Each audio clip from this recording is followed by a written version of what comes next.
এটা হলো আর ওর নিয়ে দুজনে নিয়ে গেলে আমাদের এই যে মেহমান আমার কিছুদিন পরে ভোট নিয়ে গেলে এই কাম তোমার আর পার্টনার তোর সংসারে যাবতীয় জিনিস কিন্তু আমি কিনে দিতেছি, এরপরে যদি সংসারে কোনো ক্যাসাল বাজে খবর আছে কিন্তু তোর। बात तो सही है। তো আমার পার্টনারের নতুন সংসার শুরু করতেছে, তো আমার পার্টনারের নতুন সংসারের জন্য বহুত কিছু লাগে। আমি তার ফ্রেন্ড, তার বেস্ট ফ্রেন্ড হিসাবে তার জন্য কিছু উপহার কিনছি। মার্কেটে যখন কিনলাম আমি তখন ভিডিওটা বানাবানিকে পাই নাই, যেহেতু আমি ক্লাস ছিলাম তার জন্য পাই নাই। তো আমি এই জিনিসগুলো দেখাইতেছি।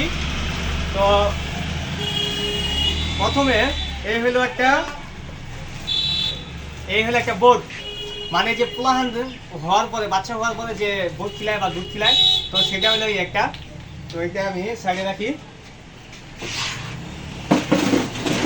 সাইডে রাখলাম একটা গেল।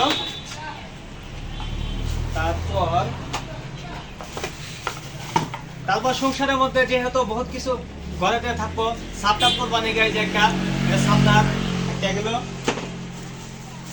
তারপরে বহুত কাপড় চোপড় ধোপানি গায়ে দেখতে ব্রাশ কিনা হয়েছে।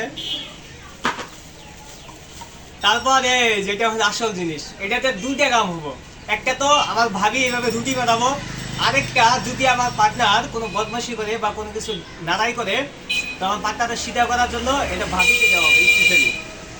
এটার সাথে কিন্তু আরেকটা আছে, এই যেটার মধ্যে কিন্তু রুটি বানাবো, দেখেন কত সুন্দর। তারপর বিয়ে যদি করছি আমার পার্টনার তো আর বাদ দিব না কিছু, যেহেতু বাচ্চা কাচ্চা হবো, আর বাচ্চা কাচ্চার জন্য সুন্দর একটা ঝুলনা কিনা হয়েছে।